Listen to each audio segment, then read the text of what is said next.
hello friends पुनर एबार स्वागतम जनाइছো আপোনালোক সকলোকে আমাৰ উৎপল ডেকা ইউটিউব চেনেলৰ অন্য এক ভিডিঅত যদি আপোনালোকে মুখ্যমন্ত্ৰীৰ আত্মনিৰ্ভৰ আঁচনিৰ এপ্লাই কৰিছিলে তেতিয়া হলে 2 বা 5 লাখ সকলোৱে পাব বেংকৰ লগত কোনো কথা নাই এই কথা ইতিমধ্যে মুখ্যমন্ত্ৰী মহোদয়ে ঘোষণা দিছে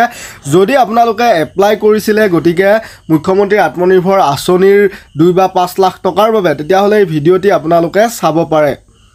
এনেদৰে প্ৰতিটো খবৰ যদি পাই থাকিব বিচাৰে চেনেলটি সাবস্ক্ৰাইব কৰি বেল আইকন খিনিতে জনাও ৰঙালী বিহুৰ অফাৰ চলি আছে কিয়নো আহি আছে third grade fourth grade exam ছখন কমন পিডিএফ আছে পুৰণি প্ৰশ্নকাকত 2000 ৰ পৰা 2021 চনলৈ সংগ্ৰহ কৰি প্ৰস্তুত কৰা এই কমন পিডিএফ খিনিৰ বৰ্তমান 50% অফ চলি আছে 472 টকা যদিও পেমেন্ট কৰিব লাগে common English grammar current affair science and reasoning Indian জিকে ইণ্ডিয়ান পলিটি আসাম জিকে ৰ বাবে আপোনালোকে বৰ্তমান সময়ত কেৱল 236 টকা পে কৰিয়ে এই কমন নোটখিনি ল'ব পাৰিব 8473859389 এই WhatsApp নম্বৰ যোগাযোগ কৰিব লাগিব এই নম্বৰতে Google pay phone pay Paytm আছে পে কৰি স্ক্ৰিনশ্বট দি আপোনালোকে এই বহুমূলীয়া মূল্যৱান পিডিএফ খিনি ল'ব পাৰিব যৰ পৰা নেকি এক্সামত আপোনালোকে ডাইৰেক্ট কমন পাব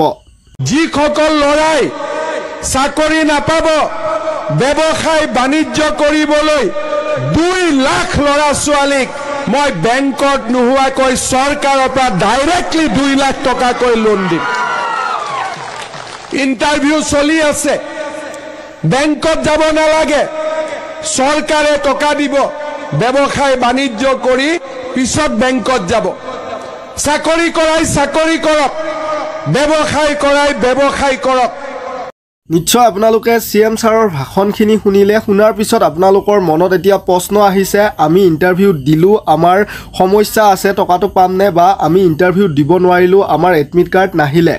তো ফ্ৰেন্ডস সকল আপোনালোকে যদি ইন্টাৰভিউ দিলে তাৰ পিছত আপোনালোকৰ এনেকুৱা সিভিল স্কোৰ জনিত সমস্যা আহিছে তেতিয়া হলে আপোনালোকে টকাটো পাব যেহেতু সিএম ছাৰে জনাইছে যে ইন্টাৰভিউ দিলেই টকাটো দিয়া হ'ব তেওঁলোকৰ স্কিম অনুযায়ী 2 লাখৰ বাবে আবেদন কৰিলে 2 লাখ 5 লাখৰ বাবে আবেদন কৰিলে পৰ্যায়ক্ৰমে 5 লাখ তেওঁলোকক দিয়া হ'ব কিন্তু যিসকলৰ ইন্টাৰভিউৰ বাবে এডমিট কাৰ্ডে নাহিলে ইন্টাৰভিউৱে দিব নোৱাৰিলে তেওঁলোকে টকাটো নেপায় কিন্তু তেওঁলোকৰ বাবেও চিন্তাৰ কাৰণ নাই কিয়নো জুন জুলাইত পুনৰ 2024 ৰে জুন জুলাইত পুনৰ কি হ'ব